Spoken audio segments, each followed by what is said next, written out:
खजूर छाप डालडा, इसे ही तो कहते थे हम गरीब भारतीयों का असली घी। कुछ सालों पहले तक हम सभी के घरों में यह पैकेट आपको जरूर देखने को मिल जाता होगा। चाहे आपके घर में पूरी कचौड़ी बनानी हो या फिर मीठे पकवान, अगर वो पकवान डालडा में ना बने तो स्वाद ही नहीं आता था। लेकिन उस टाइम पर हम सभी मिडिल क्लास लोगों का यानी कि इंडियंस का सबसे पसंदीदा ये घी यानी कि वनस्पति घी आखिर आज गायब कहाँ हो चुका है? क्या लोगों ने इसको इसलिए खाना बंद कर दिया क्योंकि इसमें जानवरों की चर्बी का यूज किया जाता है? ये सब डिटेल में हम लोग जानने वाले हैं आज की हमारी इस वीडियो में, जिसका टॉपिक है the rise and fall of the Dalda वनस्पति।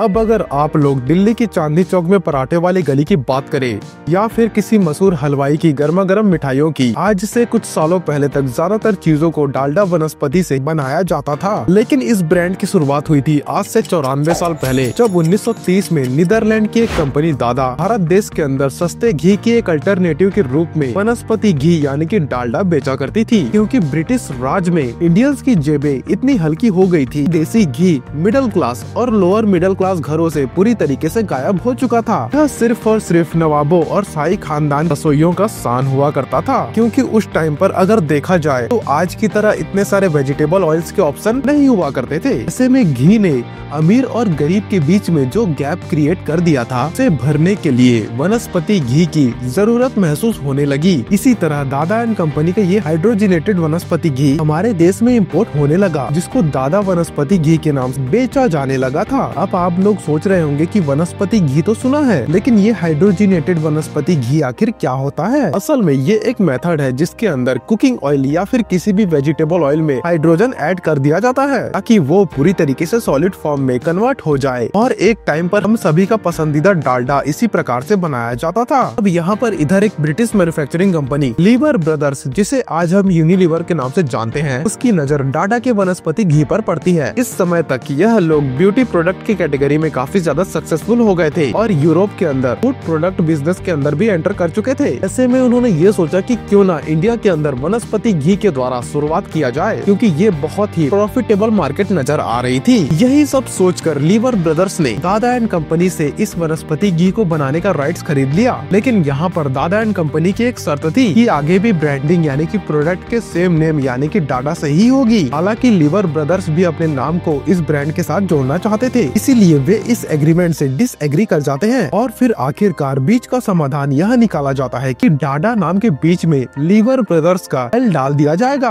और इस तरीके से दादा नाम चेंज होकर डालडा बन गया। इसके राइट्स खरीदने के बाद वनस्पति घी बनाने की तैयारी शुरू हो गई, जिसके लिए उन्होंने हिंदुस्तान वनस्पति मैन्युफैक्चरिंग लिमिटेड नाम की एक बहुत ही बड़ी कंपनी की स्थापना की और इसके लिए सिवरी में एक फैक्ट्री सेटअप की गई थी, जो कि आज मुंबई का पार्ट हुआ करता है। यहाँ तक कि वहाँ पर बहुत से लोग को एम्प्लॉयमेंट की फैसिलिटी दी गई और वो भी ऐसे कि वनस्पति घी को बनाने के लिए बहुत सारे लोगों की वहाँ पर जरूरत आन पड़ी थी, इसीलिए बहुत बड़े पैमाने पर वहाँ पर हायरिंग चल रही थी उस समय। यहाँ तक कि वहाँ पर बहुत सारी मशीनरीज भी लगाई गई और कई सारे पड़ाव को पार करने के बाद आखिरकार 1937 में डालडा को लॉन्च कर दिया गया इंडियन मार्केट में। अब ये देसी घी का एक अच्छा अल्टरनेटिव तो था ही, साथ ही इसकी डिमांड मार्केट में बहुत ज्यादा थी। ऐसे में डालडा को मार्केट में अपनी पहचान बनाने में ज्यादा समय तो नहीं लगना चाहिए था ना। लेकिन यहीं पर इसमें एक बहुत बड़ी प्रॉब्लम थी कि इस घी के अंदर से एक अजीब सी स्मेल आया करती थी, जिसको इंडियंस बिल्कुल भी पसंद नहीं किया करते थे। इसीलिए स्वाद और सुगंध के मामले में देसी घी के सामने डालडा को खड़ा कर पाना कंपनी के लिए एक बहुत बड़ा चैलेंज बन चुका था। मार्केट में इसको लॉन्च हुए 2 साल से भी ज्यादा का वक्त हो गया था, लेकिन अभी भी वह अपनी पहचान बनाने के लिए स्ट्रगल कर रहा था। कंपनी और कंपनी के लोग बहुत ही ज्यादा परेशान थे कि ऐसा इसमें क्या किया जाए कि लोग इसको खरीदना चालू कर दे। तो यहीं पर एक हीरो की तरह एंट्री होती है एडवर्टाइजिंग एजेंसी यानी कि लिंटास की, जो कि अपने शानदार मार्केटिंग स्ट्रेटेजीज के लिए आज के दौर में भी जाना जाता है। अगर आप चाहो तो नेट में इसके बारे में सर्च कर सकते हो, बाकी आपकी मर्जी, अगर देखना है तो नहीं देखना है। लिंटास में काम करने वाले हार्वी डंकन ने डालडा के एड कैंपेन का चार्ज संभाल लिया और उन्होंने 1939 में भारत का पहला मल्टीमीडिया एड कैंपेन क्रिएट किया। यह बेसिकली एक शॉर्ट फिल्म थी जिसे सिनेमा घरों में फिल्म स्टार्ट होने से पहले या फिर इंटरवल के दौरान दिखाया जाता था यानी कि प्ले किया जाता था। इसके अलावा लाखों के संख्या में पैम्पलेट्स बांटे गए, न्यूज़पेपर और मैगजीन्स में एड प्रिंट करवाए गए, जिसमें ये दिखाया गया था कि जो माँ अपने बच्चों की केयर किया करती है वह डालडा का इस्तेमाल करती है। इसके अलावा कंपनी ने कुक बुक भी निकाली, जिससे लोग नई नई तरह तरह की रेसिपी सीखा करते थे।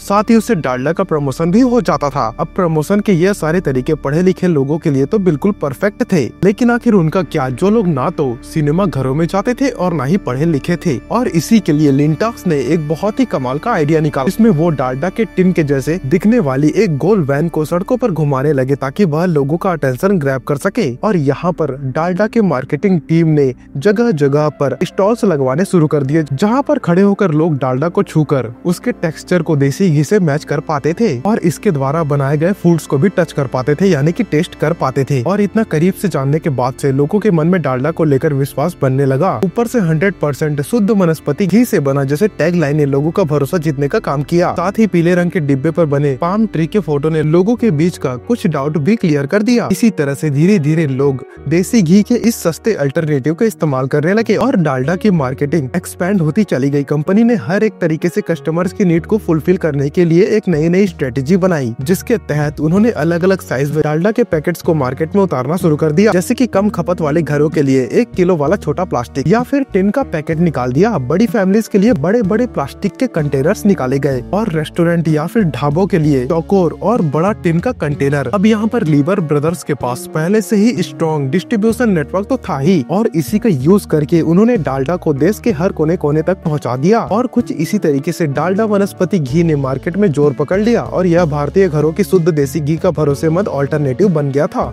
डालडा की कीमत देसी घी के मुकाबले बहुत कम थी, इसलिए गरीब और मिडिल क्लास वाले लोग डालडा को बहुत आसानी से खरीद पाते थे। इसके अलावा इस तरीके से इसको एडवर्टाइज किया गया जिसमें लोगों को लगने लगा कि यह स्वाद के साथ साथ सेहत के लिए बहुत ज्यादा फायदेमंद है। 1940 और 1950 के दौरान दूध और घी की कमी की वजह से सरकार ने वनस्पति घी को काफी प्रमोट किया, इससे डालडा की राह और भी आसान हो गई थी। शुरुआती 40 सालों तक डालडा के सामने मार्केट में कोई भी ब्रांड नहीं था और 1980 तक यह कंपनी अकेले ही पूरे के पूरे बाजार में कब्जा करके बैठी हुई थी। और हाँ, यहाँ पर एक और बात है, डालडा सिर्फ भारत में ही नहीं बल्कि पूरे एशिया में बहुत ज्यादा फेमस थी। लेकिन पिछले कुछ समय से अगर देखा जाए तो इंडियन मार्केट में डालडा की डिमांड काफी ज्यादा कम हो चुकी है। लेकिन पाकिस्तान, अफगानिस्तान और म्यांमार जैसे देशों में आज भी डालडा का भरपूर यूज किया जाता है। लेकिन यहाँ पर सवाल यह है कि ऐसा क्या हुआ आखिर कि भारत के अंदर इसकी पॉपुलैरिटी कम होती गई। असल में हुआ यूं कि आजादी के बाद डालडा के नक्शे कदम पर चलते हुए कई सारे और ब्रांड्स ने मार्केट में एंट्री मार ली, जैसे कि फॉर एग्जांपल गगन,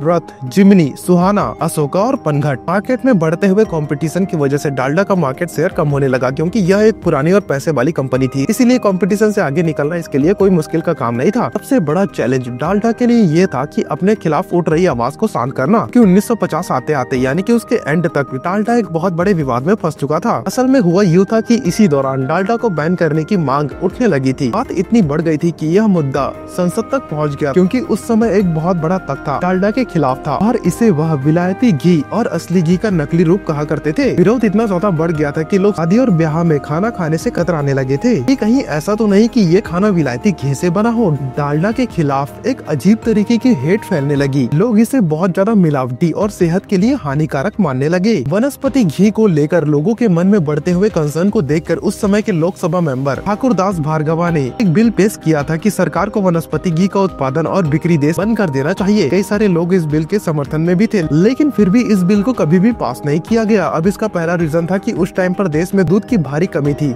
और दूसरा ये कि हर आदमी देसी घी का इस्तेमाल नहीं कर सकता था। ऐसे में डालडा को बैन करना बिल्कुल भी सही नहीं होता। इसके अलावा इसको बैन न करने का मेन रीजन था एम्प्लॉयमेंट। भारत अभी अभी आजाद हुआ था और इस्टेब्लिश होने की कोशिश कर रहा था और उसी वक्त अगर देखा जाए तो बेरोजगारी अपने चरम पर थी और सरकार के ऊपर नौकरी देने का बहुत प्रेशर भी था। ऐसी स्थिति में अगर वह वनस्पति घी के उत्पादन और बिक्री को बैन कर देते तो फिर हजारों की संख्या में लोग बेरोजगार हो जाते, क्योंकि उस समय तक देश में वनस्पति घी के 43 कारखाने थे, जहाँ पर 300 से भी ज्यादा लोग काम किया करते थे और उन सभी को बेरोजगार कर देना ये देश की इकोनॉमी के ऊपर बहुत बड़ा इम्पैक्ट डाल देता। इस विवाद के ऊपर उस टाइम के प्राइम मिनिस्टर यानी कि जवाहरलाल नेहरू जी ने एक सर्वे कराया ताकि इस पूरे मामले पर जनता की भी राय ली जा सके, लेकिन इस सर्वे से भी कोई क्लैरिटी नहीं मिली उनको और इन सब विवादों के बाद भी देश भर में डालडा बिकता रहा। लेकिन आगे चलकर यानी कि 1990 में देश में डालडा को लेकर एक बार फिर से विवाद शुरू हो गया और इस बार इसका रीजन था एक रिसर्च जो कि ह्यूमन बॉडी पर होने वाले ट्रांस फैट प्रभाव पर की गई थी। कमाल की बात तो यहाँ पर यह है कि इस रिसर्च को खुद यूनिलीवर ने फंडिंग किया था, जो कि ये रिसर्च आगे चलकर खुद यूनिलीवर के गले की हड्डी बन गई, क्योंकि इस रिसर्च से ये पता चला कि ट्रांस फैट से हमारे सेहत को कितना बुरा असर पड़ता है। यह हमारे बॉडी में बैड कोलेस्ट्रॉल को बढ़ाया करता है, और यहाँ तक कि यह रिसर्च ये साबित करता था कि हमारे बॉडी के अंदर के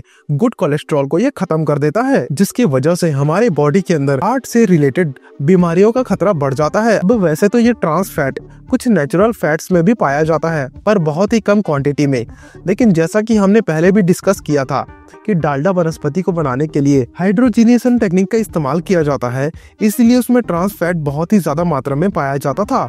इसी को देखते हुए US food and drug administration ने एक रेगुलेशन जारी किया कि सारी की सारी फूड कंपनीज अपने फ्रूट प्रोडक्ट के ऊपर ये लेबल करें उसके अंदर कितना ज्यादा ट्रांस फैट अवेलेबल है। इस पहल के बाद यूएस में वनस्पति घी का इस्तेमाल कम होने लगा और कई सारे देशों ने तो इसे बैन भी कर दिया। इधर इंडिया में भी लोग इस रिसर्च के बाद से थोड़ा जागरूक हो गए थे और डालडा का कम इस्तेमाल करने लगे, लेकिन इन सब चीजों से कंपनी को उतना नुकसान नहीं हुआ जितना नुकसान उसको अफवाहों से हुआ था। असल में 1990 के दौरान डालडा पर यह इल्जाम भी लगाया जाने लगा था कि इसमें जानवरों का फैट मिलाया जाता है। अब वनस्पति घी तो हमारे देश में काफी समय से विवाद का एक विषय था और इसको बैन करने की भी मांग रह रहकर उठाई जा रही थी। ऐसे में इस अफवाह को लोगों ने सच मानने में जरा भी देरी नहीं लगाई। और इसके अलावा एक और वजह यह है कि भारत के अंदर एक बहुत बड़ा पॉपुलेशन का हिस्सा वेजिटेरियन है, जिन्हें जब ये पता चला कि इसके अंदर जानवरों की चर्बी मिलाई जा रही है तो इस बात ने उन लोगों को बहुत ज्यादा हर्ट कर दिया। और जो लोग नॉन वेजिटेरियन थे यानी कि वेजिटेरियन नहीं थे, उनके मन में ये शंका आने लगी कि पता नहीं इसके अंदर किस जानवर की फैट मिलाई जा रही है। इसी वजह से बिना किसी तर्क के लोगों ने इसका इस्तेमाल करना बिल्कुल बंद कर दिया। हालांकि कंपनी ने लोगों की रसोइयों तक पहुंचने का खूब प्रयास किया, लेकिन इसका कुछ भी फायदा नहीं हुआ, क्योंकि इस समय तक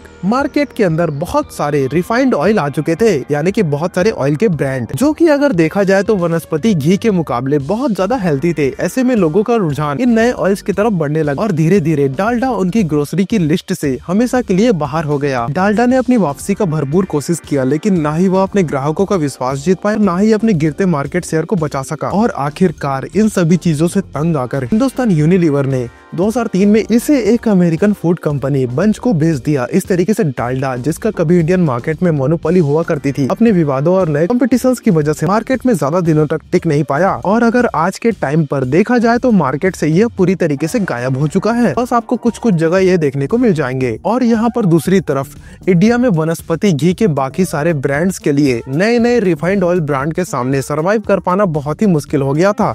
इसलिए इनमें से कोई भी ब्रांड इंटरनेशनल कंपनीज के साथ में मर्ज हो गया, तो इनमें से कुछ तो इमामी एग्रो, अडानी विल्मार और इन जैसे इंडियन कंपनीज के साथ एक्वायर हो गए। अब अगर आज की बात करें तो बंच ने डालडा ब्रांड को दोबारा खड़ा करने के लिए अपनी पूरी जी जान लगा दी। कंपनी ने पहली बार 2007 में डालडा ब्रांड के नेम के अंडर ही एडिबल ऑयल काफी रेंज लॉन्च की थी, जिसे कि हस्बैंड चॉइस टैग लाइन के साथ लॉन्च किया था, यानी कि पेश किया गया था लोगों के सामने। लेकिन कंपनी को जल्द ही एहसास हो गया था कि उनकी यह टैग लाइन उतनी ज्यादा वर्कफुल नहीं है और ना ही वो मार्केट तक अपनी पहुंच बनाने में कामयाब हो पा रहे हैं। इसीलिए 2013 में ने डब्बा खाली पेट फुल इस टैगलाइन के साथ अपने प्रोडक्ट लाइनअप को फिर से लॉन्च किया। साथ ही अपने इस ब्रांड को कई सारी नई पोजीशन देने के लिए कई तरीके की कैंपेन्स को भी रन किया, जिसका असर ये हुआ कि आज बहुत सारे घरों में डालडा के एडिबल ऑयल ने अपनी जगह बना ली है। लेकिन यहाँ पर इन सभी चीजों के बीच डालडा वनस्पति घी का आखिर क्या हुआ? कमाल की बात तो ये है कि डालडा का वनस्पति घी भी अब समय की मांग को देखते हुए काफी ज्यादा बदल चुका है, क्योंकि अब आप उसे पैकेट के ऊपर साफ साफ लिखा हुआ देख सकते हो, ट्रांस फैट फ्री। लेकिन सवाल यहाँ पर यह आता है कि आखिर ट्रांस फैट फ्री आखिर हुआ कैसे? असल में इसको बनाने के लिए अब हाइड्रोजिनेशन नहीं बल्कि एक अलग तकनीक का इस्तेमाल किया जाता है, जिसको इंटरेस्ट टेरिफिकेशन कहा जाता है। इस प्रोसेस में वनस्पति घी को बनाने के लिए एंजाइम्स का इस्तेमाल किया जाता है, यानी कि शुद्ध देसी घी का अल्टरनेटिव डालडा, जिस पर अनहेल्दी का टैग लगा हुआ था, वह पहले जैसा हानिकारक नहीं रहा। हालांकि ज्यादातर लोग इससे अभी भी अनजान हैं और डालडा को अभी भी पहले की तरह अनहेल्दी माना करते हैं। यही वजह है कि इंडियन मार्केट में वनस्पति घी को दोबारा अपनाया गया या फिर नहीं, अभी भी एक बहुत बड़ा सवाल बन चुका है। वैसे डालडा का उपयोग आपके घरों में हुआ करता है या फिर नहीं, हमें नीचे कमेंट में लिख कर जरूर बताइएगा।